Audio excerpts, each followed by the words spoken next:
एक पेश इमाम का बेटा जिसनों निक्की उमरे मई चरानियाँ पैंदियां ने तां जो दो डंग की रोटी पूरी करन विच अपने वालिद हज़रत शाह मुहम्मद सफ़ी दरवेश का हाथ वंडा सके। ये बच्चा सादात खानदान विच CF उसबुरग की आखी मूजब रियासत बहावलपुर के पिंड उच्च गिलानियां विच अख खोलता है। माली हालत कोई बहुत तकड़ी ना होने करके सखी दरवेश होरां नूं एक चौधरी के सदे ते अजोके ज़िले लाहौर के पिंड पांडोकी आउणा पिया। इस वेले बुल्ले शाह की उम्र 6 वरे सी। इस वेले बुल्ले शाह की उम्र 6 वरे दसी जाती है। ज़रई समाज में जिन्नी को इज्जत कस्बी तबके की होंदी है उस तो मासा वध बुल्ले शाह के वालिद की पेश इमाम होने करके सी। पर माली हालात इत्थे आन के भी कोई बहुत चोखे ना बदले। अपनी उम्र के होरां बालां वांग बुल्ले शाह का बचपन ते अवाइल जवानी का जमाना मईयां चार दे लंघिया। दीनी तालीम की सिक्ख्या घरों ही मिली सी। ये माहौल भी कुछ इंज दा सी कि औरंगजेब आलमगीर 1658 तो लैके 1707 ने मजहबी जकड़बंद नाल लुकाई ते अपनी पकड़ मजबूत बनाई हुई सी। एक पासे दिल्ली सरकार नूं मरहटियां तो खतरा सी, दूए बन्ने सिक्खी धर्म नाल जुड़ियां सिक्खी धर्म दीयां जड़ां माड़ी ते हीनी खलकत विच पकरूट हो चुकियां सन। हिंदुस्तानी बंदरगाहां ते पुर्तगेजी वलंदेजी फ्रांसीसी ते फरंगी बहरी बेड़े तजारत लई आन खातर अपने लंगर सुट रहे सन। गोरे ने ईस्ट इंडिया कंपनी बना के 1613 विच पहली फैक्ट्री सूरत विच जहांगीर के दौर विच लाई। इस तो वक्त बंबई मद्रास बंगाल विच अंग्रेज़ खाम माल ढोण की दौड़ विच अपने बाकी यूरोपी हमसाया नूं पिछे छड़ चुके सन। कई फ्रांसीसी वलंदेजी फिरंगी औरंगजेब के दरबार विच नौकर भी हैं। लोकाई कोल वाही बीजी लई जमीन ते है सी पर सरकार की दिती हुई। धार्मिक तौर पर शेख अहमद सरहंदी के जमाने तो ही सरकारे दरबारे नक्शबंदी सिलसिले की पकड़ तकड़ी हो गई। कादरी सिलसिले के बुजुर्गों के खिलाफ बादशाह जहांगीर नूं खत लिख के इन्हां सूफियां के वजूदी फलसफे नूं चोट की। फलसफा वदतुल वजूद के मुकाबले ते फलसफा वदतुल शहूद लियांदा। दूजे बन्ने शेख अहमद सरहंदी लुकाई विच गुरु अर्जन की वधदी हुई मानता तो भी खौफ दिलदा सन। इसलिए गुरु अर्जन देव जी नूं खुसरो मिर्जा की बगावत विच साथ देने के इल्जाम विच जहांगीर ने गिरफ्तार करवाया, जिथे गुरु साहब वालों साजिश का हिस्सा होने तो इनकार करने ते तसीहे दे के 1606 विच कत्ल कर दिता गया। शेख अहमद सरहंदी होरां इस ते चोखी खुशी मनाई। रसाला रद्दुल रफाविज भी लिखिया। दरबार में सब कुछ इको रंगा तो नहीं सी। जहांगीर की मलका ने शेख अहमद सरहंदी होरां नूं कैद विच रखिया क्यों जो वो हजरत होरां वालों बादशाह के कन भरे जाने के खिलाफ सन। ये सब दसन का मकसद यह सी जो उन्हां हालातां नूं समझिया जा सके जिन्हां विच औरंगजेब के जमाने अंदर हुकूमती ते लोकाई पद्धर ते होण वापरन वाली सूरत हाल का गवेड़ लग सके, जिस विच बुल्ले शाह होश संभाली। औरंगजेब आप नक्शबंदी सी, इसलिए कादरी सिलसिले के सूफियां मस्तां दरवेशां की दरबार विच पेश की जानी सी। सगों उसनूं कादरियां ते इसदी भी कावड़ सी जो उन्हां दारा शिकोह नूं दिल्ली तो फरार होने ते लाहौर विच पनाह लैण विच मदद की। दारा शिकोह लाहौर विच हजरत मियाँ मीर का मुरीद जो है। ये वजह रही कि औरंगजेब के 49 साला दौर विच कादरी सूफियां ते डाढा औखा वेला रहा।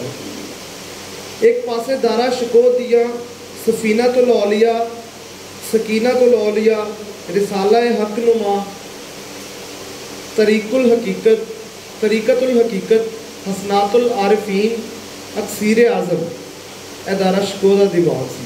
ते दूजे पासे औरंगजेब आलमगीर की लिखाई किताब ਫਤਾਵਾ ਆਲਮਗੀਰੀ ਸੀ। ਲੋਕਾਈ ਨੂੰ ਦੂਜੇ ਦਾ ਕਹਿਰ ਭੋਗਣਾ ਪੈ ਗਿਆ। 1659 ਵਿੱਚ ਆਪਣੇ ਭਰਾਵਾਂ ਦੇ ਕਤਲ ਤੋਂ ਵਿਹਲਾ ਹੋ ਕੇ ਔਰੰਗਜ਼ੇਬ ਬਿਦਤੀ ਸੂਫੀਆਂ ਵੱਲ ਮੂੰਹ ਕੀਤਾ। ਜਾਮਿਆ ਮਸਜਿਦ ਦਿੱਲੀ ਤੇ ਮਸਤਲਤ ਲਾ ਇਲਾਹ ਪੁਕਾਰਦੇ ਔਰੰਗਜ਼ੇਬ ਉਸ ਤੋਂ 1659 ਜਾਮਿਆ ਮਸਜਿਦ ਦਿੱਲੀ ਤੇ ਮਸਤਲਤ ਲਾ ਇਲਾਹ ਪੁਕਾਰਦੇ ਸਰਮਦ ਔਰੰਗਜ਼ੇਬ ਉਸ ਤੋਂ ਇल्लल्लाह ਨਾ ਕਹਿਣ ਦੀ ਵਜ੍ਹਾ ਪੁੱਛੀ ਤੇ ਕੱਪੜੇ ਨਾ ਪਾਉਣ ਦੀ। ਉਸ ਰੁਬਾਈ ਆਖੀ ਜਿਸ ਦਾ ਮਫਹੂਮ ਇਹ ਬਣਦਾ ਹੈ, ਮੈਂ ਤੇਰੇ ਵਾਂਗ ਐਬਾਂ ਨਾਲ ਭਰਿਆ ਨਹੀਂ, ਤੂੰ ਆਪਣੇ ਐਬ ਕੱਜਣ ਲਈ ਸ਼ਾਹੀ ਖਲਤ ਪਾਇਆ ਹੈ, ਮੈਨੂੰ ਇਸ ਦੀ ਕੋਈ ਲੋੜ ਨਹੀਂ। 1661 ਵਿੱਚ ਸਰਮਦ ਨੂੰ ਫਾਹੇ ਲਾਇਆ ਗਿਆ।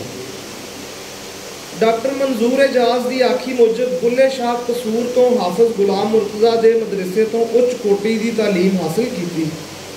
ਅਲੂਹੀਅਤ ਦੀਆਂ ਰਮਜ਼ਾਂ ਦਾ ਨਵਾਂ ਇਹ ਪਾਂਧੀ ਜਦੋਂ ਗੁਰਦਾਸਪੁਰ ਪੁੱਜਾ ਤੇ ਮਨਸੂਰ ਹਲਾਜ ਦੇ ਅਨਲ ਹੱਕ ਦੀ ਤਰ੍ਹਾਂ ਕਹਿ ਬੈਠਾ, ਮੈਂ ਅੱਲਾ।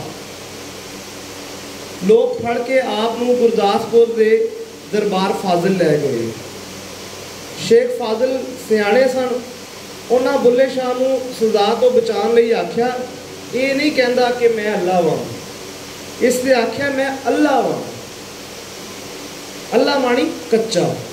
ਇਸ ਲਈ ਇਸ ਨੂੰ ਚਾਹੀਦਾ ਹੈ ਕਿ ਲਾਹੌਰ ਵਿੱਚ ਸ਼ਾਹ ਇਨਾਇਤ ਕੋਲ ਜਾ ਕੇ ਪੱਕੇ। ਡਾਕਟਰ ਲਾਜਵੰਤੀ ਰਾਮਕ੍ਰਿਸ਼ਨ ਨੇ ਆਖਿਆ ਹੈ ਕਿ ਬੁੱਲੇ ਸ਼ਾਹ ਇਨਾਇਤ ਕੋਲ ਗਏ ਤੇ ਉਹ ਕੁਝ ਬੀਜ ਰਹੇ ਸਨ।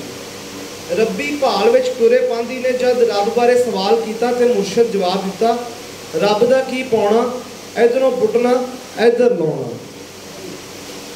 ਸ਼ਾਹ ਇਨਾਇਤ ਫਾਰਸੀ ਦੇ ਆਲਮ ਫਾਜ਼ਲ ਸਨ।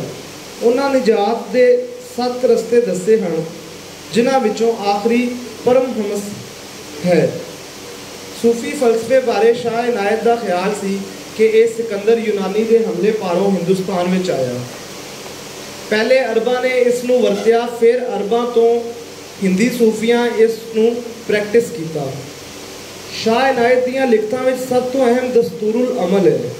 ਇਸ ਤੋਂ ਅੱਡ ਇਸਲਾਹੁਲ ਅਮਲ, ਲਤਾਇਫ-ਏ ਗੈਬੀਆ, ਇਰਸ਼ਾਦੁਲ ਤਾਲਿਬੀਨ ਤੇ ਗਵਾਲੀਅਰ ਦੇ ਮੁਹੰਮਦ ਗੌਸ ਦੇ ਜਵਾਹਿਰ ਖਮਸਾ ਵੀ ਨੇ। ਸ਼ਾਹ ਇਨਾਇਤ ਨੇ ਕੁਰਾਨ ਦੀ ਤਫਸੀਰ ਵੀ ਲਿਖੀ ਜੋ ਹੁਣ ਨਹੀਂ ਮਿਲਦੀ। ਰਾਮ ਕ੍ਰਿਸ਼ਨ ਦੇ ਮੁਤਾਬਿਕ ਰਣਜੀਤ ਸਿੰਘ ਦੇ ਮਰਨ ਤੇ ਜਿਹੜੀ ਅੱਗ ਲੱਗੀ, ਉਸ ਵਿੱਚ ਸ਼ਾਹ ਇਨਾਇਤ ਦੇ ਵਾਰਸਾਂ ਕੋਲ ਮੌਜੂਦ ਉਹਨਾਂ ਦਾ ਸਾਰਾ ਕੁਤਬੀ ਖਜ਼ਾਨਾ ਸਣੇ ਉਹਨਾਂ ਦੀਆਂ ਆਪਣੀਆਂ ਲਿਖਤਾਂ ਦੇ ਸੜ ਕੇ ਸਵਾਹ ਹੋ ਗਿਆ। ਮੁਰਸ਼ਦ ਦੇ ਕੋਲ ਰਹਿ ਕੇ ਬੁੱਲੇ ਸ਼ਾਹ ਹੋਰਾਂ ਨੇ ਸਲੂਕ ਦੀਆਂ ਮੰਜ਼ਿਲਾਂ ਤੈਅ ਕੀਤੀਆਂ। ਇਹ ਬੁੱਲੇ ਸ਼ਾਹ ਦੀ ਸ਼ਾਇਰੀ ਦਾ ਪਹਿਲਾ ਦੌਰ ਹੈ। ਮੁਰਸ਼ਦ ਨਾਲ ਇਖਤਲਾਫ ਬਾਰੇ ਕਈ ਕਹਾਣੀਆਂ ਮਸ਼ਹੂਰ ਨੇ ਜੋ ਮਨਜ਼ੂਰ ਇਜਾਜ਼ ਹੋਰਾਂ ਦੱਸੀ। ਉਹ ਇੱਕ ਇਹ ਵੀ ਹੈ ਕਿ ਸ਼ਾਹ ਇਨਾਇਤ ਦੇ ਜਵਾਈ ਮੌਲਵੀ ਜ਼ਹੂਰ ਅਹਿਮਦ ਕਸੂਰ ਬੁੱਲੇ ਸ਼ਾਹ ਕੋਲ ਗਏ ਤੇ ਉਹ ਆਪਣੇ ਉਸਤਾਦ ਦੀ ਧੀ ਦੇ ਵਿਆਹ ਦੇ ਬੰਦੋਬਸਤਾਂ ਵਿੱਚ ਰੁੱਝੇ ਹੋਏ ਸਨ। ਇਸ ਲਈ ਮੁਰਸ਼ਦ ਦੇ ਜਵਾਈ ਨੂੰ ਬਹੁਤੀ ਤਵੱਜੋ ਨਾ ਦੇ ਸਕੇ।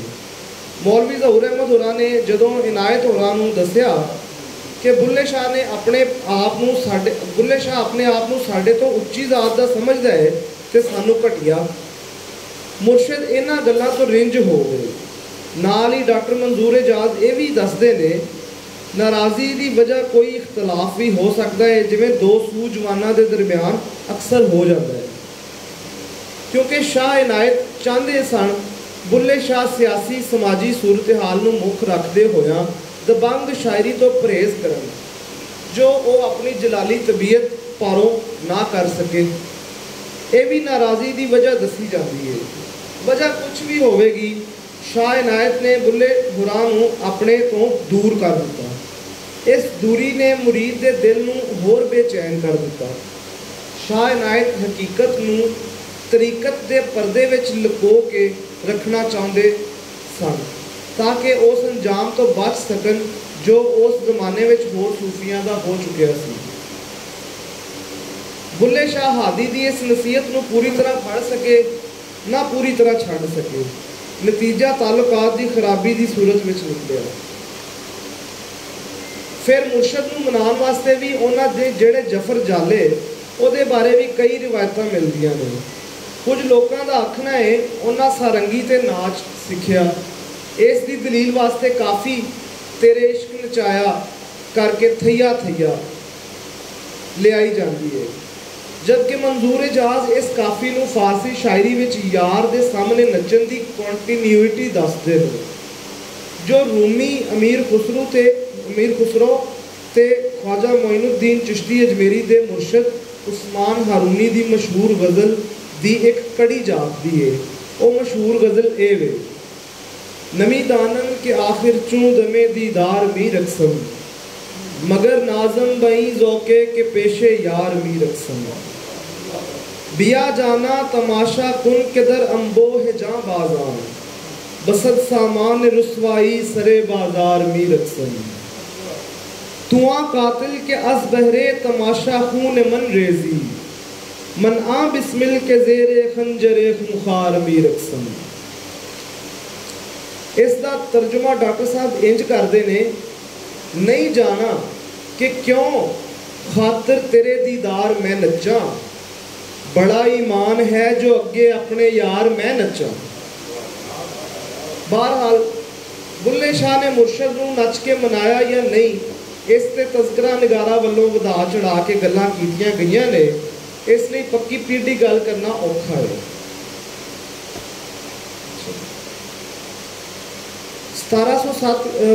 1707 ਵਿੱਚ औरंगजेब दे मरण ते साजिशां ते तख्त लई जंगां दा एक मूंह जोर हड़ आ गया। 1707 ਵਿੱਚ शाह आलम बहादुर शाह अव्वल बादशाह बनया, जो 1712 तक तख्त ते रहा। शाह आलम बहादुर शाह प्यो दे उलट शिया सी, क्यों जो इस दी मां नवाब बाई दा ताल्लुक कश्मीर दे राजपूत कबीले नाल सी और औरंगजेब दी दूजी बीवी सी।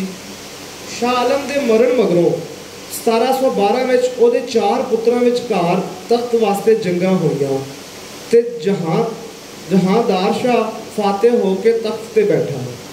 ਇਸ ਦੀ ਹਕੂਮਤ 11 ਮਹੀਨੇ ਰਹੀ। 12 फरवरी 1713 ਨੂੰ ਜਹਾਂਦਾਰ ਸ਼ਾਹ ਆਪਣੇ ਭਤੀਜੇ ਫਰੁਖ ਸੈਯਦ ਹੱਥੋਂ ਕਤਲ ਹੋਇਆ। ਫਰੁਖ ਸੈਯਦ ਬਾਰੇ ਮਸ਼ਹੂਰ ਸੀ ਕਿ ਆਪਣੇ ਮੁਖਾਲਫਾਂ ਨੂੰ ਤਸਮੇ ਨਾਲ ਗਲ ਘੁੱਟ ਕੇ ਮਾਰਦਾ ਸੀ। ਇਸੇ ਦੌਰ ਵਿੱਚ ਹੀ ਇੱਕ ਸ਼ਾਇਰ ਜਾਫਰ ਜ਼ਿਡਲੀ ਨੇ ਫਰੁਖ ਸੈਯਦ ਹਕੂਮਤ ਦੀ ਬਦ ਇੰਤਜ਼ਾਮੀ ਨੂੰ ਵੇਖਦੇ ਹੋਏ ਇਹ ਸ਼ੇਰ ਕਿਹਾ, ਸਿੱਕਾ ਰੱਦ ਬਰ ਗੰਦਮੋ ਮੂਠੋ ਮਟਰ, ਬਾਦਸ਼ਾਹੇ ਤਸਮਕਸ਼ ਫਰੁਖ ਸੈਯਦ। ਜਦੋਂ ਬਾਦਸ਼ਾਹ ਕੋਲ ਇਹ ਸ਼ੇਰ ਪਹੁੰਚਿਆ ਤੇ ਫਰੁਖ ਸੈਯਦ ਨੇ ਜਾਫਰ ਨੂੰ ਤਲਬ ਕੀਤਾ ਤੇ ਤਸਮੇ ਨਾਲ ਗਲ ਘੋਟ ਕੇ ਮੌਤ ਦੀ ਸਜ਼ਾ ਦਿੱਤੀ।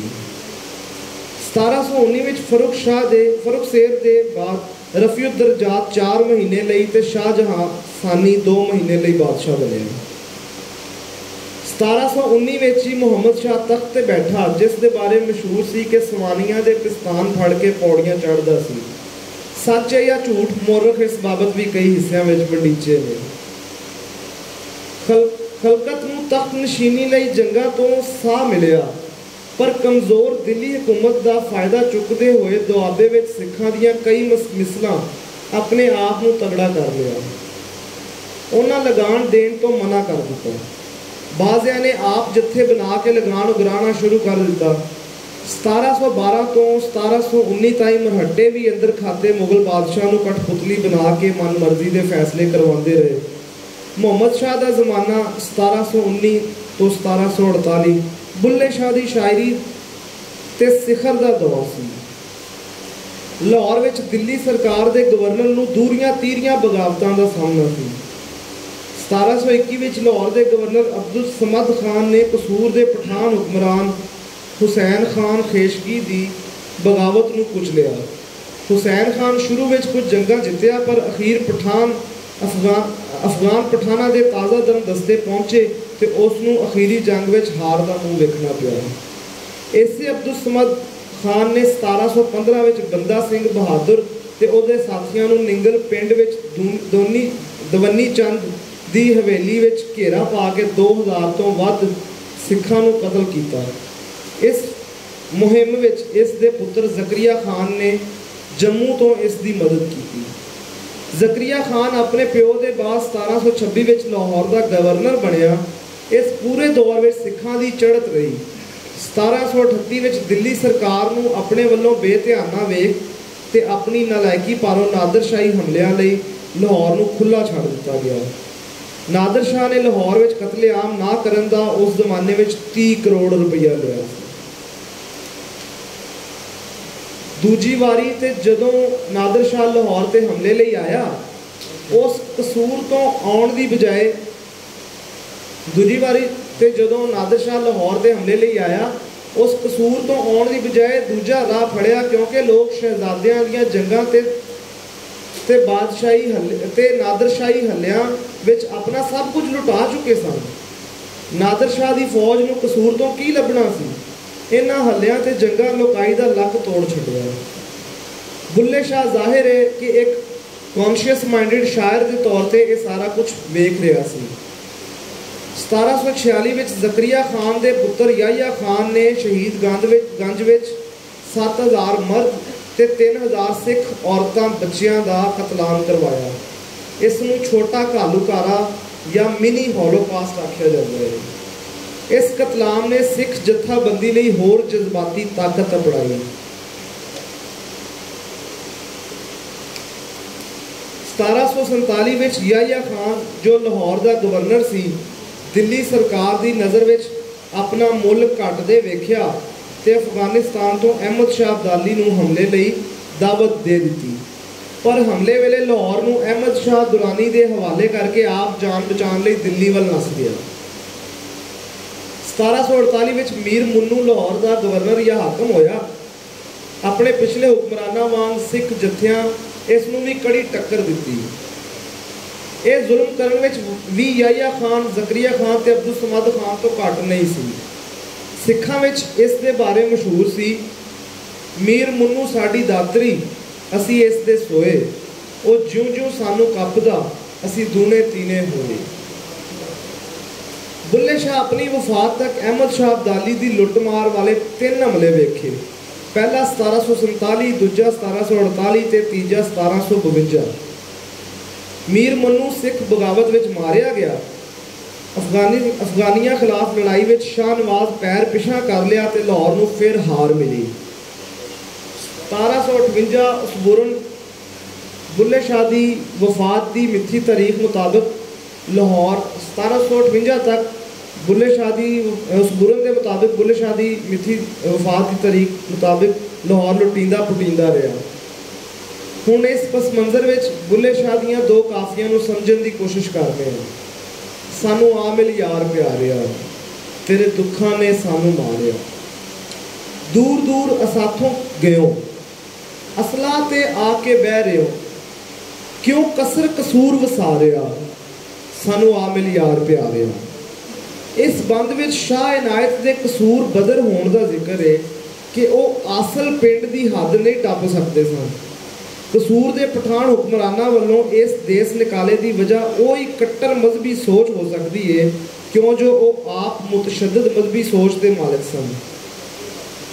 ਕਿਉਂ ਕਸਰ ਕਸੂਰ ਵਸਾਰਿਆ, ਮੇਰਾ ਇੱਕ ਅਨੋਖਾ ਯਾਰ ਹੈ, ਮੇਰਾ ਉਸੇ ਨਾਲ ਪਿਆਰ ਹੈ, ਕਦੇ ਸਮਝੀ ਵੱਡ ਪਰਵਾਰਿਆ, ਸਾਨੂੰ ਆ ਮਿਲ ਯਾਰ ਪਿਆਰਿਆ। ਇਸ ਬੰਦ ਵਿੱਚ ਇੱਕ ਤਰਲਾ ਹੈ ਜੋ ਉਸੇ ਇੰਟਲੈਕਚੁਅਲ ਇਖਤਲਾਫ ਬਾਰੇ ਇਸ਼ਾਰਾ ਕਰਦਾ ਹੈ ਜੋ ਮਨਜ਼ੂਰ ਇਜਾਜ਼ ਦੀ ਆਖੀ ਮੁਜਬ ਉਸਤਾਦ ਸ਼ਾਗਿਰਦ ਵਿਚਕਾਰ ਹੋਇਆ। ਉਸਤਾਦ ਦੇ ਮਨਾ ਕਰਨ ਦੇ ਬਾਵਜੂਦ ਵੀ ਬੁੱਲੇ ਸ਼ਾਹ ਸਮਾਜੀ ਸਿਆਸੀ ਸੂਰਤ-ਏ-ਹਾਲ ਤੇ ਕਮੈਂਟ ਕਰਨੋਂ ਨਹੀਂ ਰਹਿ ਸਕੇ। ਜਦੋਂ ਆਪਣੀ ਪੈ ਗਈ, ਧੀ ਮਾਂ ਨੂੰ ਲੁੱਟ ਕੇ ਲੈ ਗਈ, ਮੂੰਹ 12ਵੀਂ ਸਦੀ ਪਸਾਰਿਆ, ਸਾਨੂੰ ਆ ਮਿਲ ਯਾਰ ਪਿਆਰਿਆ। ਜਦੋਂ ਲੋਕਾਂ ਦੇ ਲਗੇ ਬੰਦੇ ਉਸੂਲ ਜ਼ਾਬਤੇ ਨੂੰ ਕੋਈ ਇੰਜ ਚੋੜ ਕਰਦਾ ਹੈ ਤੇ ਅੱਗੋਂ ਜ਼ਬਰਦਸਤ ਪੁਸ਼ ਬੈਕ ਵੀ ਮਿਲਣਾ ਇਨੈਵਿਟੇਬਲ ਹੈ। ਮਾਦਰਤ ਅੰਗਰੇਜ਼ੀ ਲਫ਼ਜ਼ ਨਹੀਂ, ਮੇਰੇ ਤੋਂ ਕੁਝ ਹੋਰ ਬਣ ਨਹੀਂ ਸਕਿਆ। ਇਨੈਵਿਟੇਬਲ ਹੈ ਇਹ, ਔਰ ਉਹ ਮਿਲਿਆ ਵੀ। ਬੁੱਲੇ ਸ਼ਾਹ ਨੂੰ ਕਸੂਰ ਛੱਡਣਾ ਵੀ ਪਿਆ। ਅਮੀਨੁਲ ਮੁਲਕ ਦੀ ਸਵਾਨੀ ਮੁਗਲਈ ਬੇਗਮ ਕੋਲ ਪਨਾਹ ਵੀ ਲਈ। ਅਗਲਾ ਬਣ, ਦਰ ਖੁੱਲਾ ਹਸ਼ਰ ਅਜ਼ਾਬ ਦਾ, ਬੁਰਾ ਹਾਲ ਹੋਇਆ ਪੰਜਾਬ ਦਾ, ਡਰ ਹਾਵੀਏ ਦੋਜ਼ਖ ਸਾੜਿਆ, ਸਾਨੂੰ ਆ ਮਿਲ ਯਾਰ ਪਿਆਰਿਆ।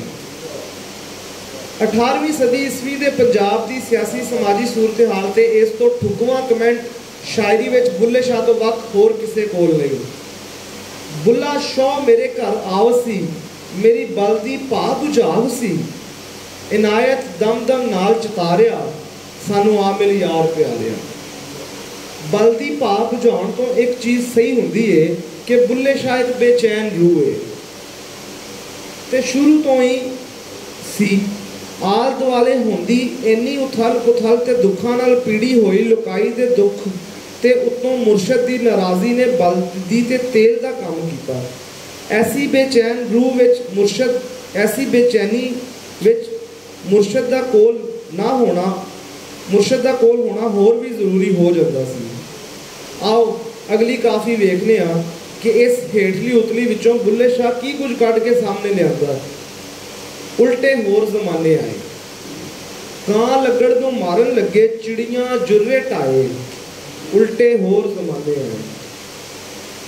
इराकियां नूं पई चाबक पाउंदी, गद्दों खैद पवाए, यानी जमाना उल्टिया है ते समझ आई है कि की भाव विकदी है। इराकी नस्ल के घोड़े नूं चाबक पई पैंदी है, उहदे तो मालबरदारी का काम लिया जा रहा है, जबकि खोतियां नूं कहा जा रहा है तेज दौड़। अपनियां दे विच उल्फत नाही, क्या चाचे क्या ताए, प्यो पुत्रा इतफाक ना काई, ਧੀਆਂ नाल ना माए, उल्टे होर जमाने आए, तां मैं भेद सजन दे पाए। ਜਦੋਂ ਮੁਆਸ਼ਰਤੀ ਢਾਂਚਾ ਜ਼ਮਾਨੇ ਦੇ ਕਿਸੇ ਇਨਕਲਾਬ ਪਾਰੋਂ ਹਿੱਲ ਜਾਂਦਾ ਹੈ ਤੇ ਰਿਸ਼ਤਿਆਂ ਦੀ ਵੰਡ ਵੀ ਉਹ ਨਹੀਂ ਰਹਿ ਜਾਂਦੀ ਜੋ ਆਮ ਇੱਕ ਸਿੱਧੇ ਸੁਭਾਈ ਸਮਾਜ ਵਿੱਚ ਹੁੰਦੀ ਹੈ। ਉੱਥੇ ਰਿਸ਼ਤੇ ਵੀ ਜ਼ਰੂਰਤਾਂ, ਗਰਜ਼ਾਂ, ਹਿਰਸਾਂ, ਮੁਨਾਫਿਆਂ, ਖਸਾਰਿਆਂ ਦੇ ਨਾਲ ਤੈਅ ਹੁੰਦੇ ਨੇ ਤੇ ਨਿਭਦੇ ਨੇ। ਰਿਸ਼ਤਿਆਂ ਦੀ ਇਹ ਵੰਡ ਬੁੱਲੇ ਸ਼ਾਹ ਆਪਣੇ ਦੌਰ ਵਿੱਚ ਵੇਖੀ। ਜ਼ਾਹਿਰ ਹੈ ਜਿਸ ਤਰ੍ਹਾਂ ਦਾ ਜੀਵਨ ਉਹਨਾਂ ਬਿਤਾਇਆ, ਉਹ ਜਿਹੜੇ ਨਜ਼ਰੀਆਤ ਰੱਖਦੇ ਸਨ, ਜ਼ਮਾਨੇ ਉਸ ਨੂੰ ਕਬੂਲਿਆ ਤਾਂ ਨਹੀਂ ਸੀ, ਇੱਥੋਂ ਤੱਕ ਕਿ ਆਪਣੇ ਘਰਦਿਆਂ ਵੀ ਨਹੀਂ। ਸੋ ਇਹ ਕਰਬ ਬੁੱਲੇ ਸ਼ਾਹ ਦੀ ਸ਼ਾਇਰੀ ਵਿੱਚ ਇੱਕ ਟੀਸ ਬਣ ਕੇ ਉਗੜਦਾ ਹੈ।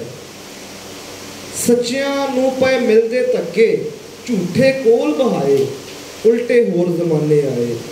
ਅਗਲੇ ਜਾ ਬੰਗਾਲੇ ਬੈਠੇ, ਪਿਛਲਿਆਂ ਫਰਸ਼ ਵਿਛਾਏ, ਉਲਟੇ ਹੋਰ ਜ਼ਮਾਨੇ ਆਏ। ਭੂਰੀਆਂ ਵਾਲੇ ਰਾਜੇ ਕੀਤੇ, राजे भीख मंगाए, उल्टे होर जमाने आए। बुल्ला हुक्म हजूरों आया, तिसनू कौन हटाए। जेड़े सेंट्रल एशिया या अफगानिस्तान तो आए सन, वो मार धाड़ करते जा बंगाल टुर गए ने ते पिछों धाड़वियां दे होर जत्थे डारा बन के आ रहे ने। ये हुक्म हजूरों आने वाली गल भी शाह इनायत बारे है कि तिसनू कौन हटाए, यानी शाह इनायत का इस विच भी गिला वाजिया है कि तेनू बुल्ले नू ये गल्लां करन तो कौन रोके, तू ते रोकिया नहीं रुकदा। इस विच सब तो मुतनाज़ा मिसरा भूरियां वाले राजे कीते हैं। जगतार सिंह ग्रेवाल होरां दा ये कहना कि बुल्ले शाह दियां हमदर्दियां ढैंदी हुई मुगल शाही नाल सन, मैं इस गल तो सहमत नहीं, क्योंकि बुल्ले शाह चुगत्ता शाही नूं सीधे सुभाई कबूल करन दी थावें उस सारी सियासी सूरत हाल ते तबसरा करदा है ते उस नूं एक दूर अंदेश सियासी सूझवान दी अख नाल वेखदा है। उस नूं समाज दा ढह जाना दुखी करदा है, ना कि चुगत्ता शाही दा ढह जाना। बुल्ले शाह दी ये सियासी पेशगोई 19वीं सदी विच पूरी भी हुई जदों महाराजा रणजीत सिंह तख्त लाहौर ते विराजमान होया। पूरियां वाले राजे कीते, राजे भीख मंगाए। संत सिंह सेखू के नेड़े बुल्ले शाह का लामती निज़ाम 3 हिस्सों में वंडिया है। पहला हिस्सा जिस विच रिवायती महबूब ते आशिक का मेल है, दूजे हिस्से में माशूक की जगह प्यारा या सज्जन लै लैंदा है। ये सज्जन सारी दुनिया हो सकती है, शाह इनायत हो सकता है। तीजे हिस्से में हीर रांझे की वारदात है। इत्थे हीर रांझा बुल्ले शाह ने इन्नी बार वरत्या है कि शाह हुसैन ने भी शायद इन्नी बार ना वरत्या होवे। ये गल दा सानू पक्क है कि हीर ओदी अपनी जात यानी आशिक है ते रांझा बुल्ले शाह दा रब है यानी माशूक। सदो नी मैनू धीदो रांझा, हीर ना आखो कोई। डॉक्टर लाजवंती रामकृष्ण ने भी बुल्ले शाह की शायरी के 3 दौर दसे ने। पहले हिस्से में शाह इनायत नाल मिलनी है, जिस तो बाद हकीकत दियां कुछ मंजिलां तय होईयां, मुताला वधदा गया इस पड़ाव ते शायरी विच रिवायती अंदाज चोखा है। बुल्ले शाह की शायरी इत्थे जन्नत दोज़ख दे ख्याल, मौत का खौफ वगैरह चों बाहर आउंदी नहीं दिसती। अजे तीक इत्थे ख्याल इस्लामी आइडियोलॉजी नाल जुड़िया जापदा है। ये अरसा थोड़ा जिन्ना चेर ही रहा, ये अरसा थोड़ा ही रहा, इसलिए शायरी विच कोई बहुता हिस्सा इस दौर का शामिल नहीं। इत्थे आवागौन के फलसफे नूं भी नहीं परखिया गया। ये पहला पड़ा शरी दौर अखवा सकता है। इसलिए मुल्ला होरी बुल्ले शाह की शायरी का हवाला देंदे हुए इसे विचों चोखे हवाले देंदे ने ताकि उसनूं इस्लाम के दायरे विच रख सकन, जबकि बाद विच ते वो आप किसी भी किस्म की कैद तो आज़ाद होना चाहता है ते आखदा है मैं बेकैद, ना रोगी ना वैद। जज्बाती ते एहसासाती सतह ते पहली पड़ाव विच एक कमज़ोर ख्याल की शायरी मनी जाती है। इस पड़ाव दियां मशहूर काफियां ये ने, अलिफ अल्लाह रत्ता दिल मेरा, उठ जाग कुराड़े मार नहीं, बुल्ले नूं समझाउण आईयां भैणां ते भरजाइयां वगैरह वगैरह। दूजा दौर, इस पड़ाव ते बुल्ला वैदिक फलसफे तो ढेर जाणू लगता है। इत्थे आवागौन के फलसफे नूं भी वरतिया गया है। वैदां नाल कलाम की इन्नी गूढ़ी जुड़त है कि थल्ले बुल्ले शाह नाल लिखिया होवे ते फर्क करना औखा हो जाता है। इत्थे संत सिंह सेखों का आखना है कि हिंदुस्तान विच एक धर्म तो निकल के कदों दूजे विच जा वड़ जाते, गल दूजे धर्म में जा वड़ती है पता नहीं लगता। पंजाबी सूफी शायरी की रीत भगती लहर से टिकी है। ये लहर ब्रह्मनीयत के खिलाफ एक बगावत सी। एक तरह इन्हां शायरी के खिलाफ भी बगावत की, क्योंकि वो समझते सन कि इसका ताल्लुक दरबार नाल है। उन्हां दी नसर नूं वचन आख्या जाता है।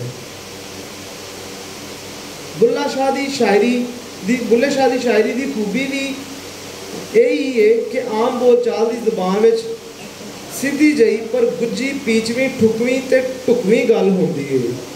जदों उन्होंने खोलन लगो तो कई परतां निकलदियां ने।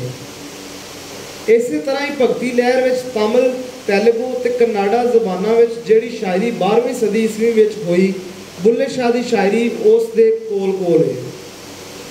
रामानुजा वफात 1137 तमिल, कनारसी माधव 1197 तो लैके 1276 तमिल, निम्बारका 13वीं सदी में तेलुगु दे शायर हो गुजरे ने।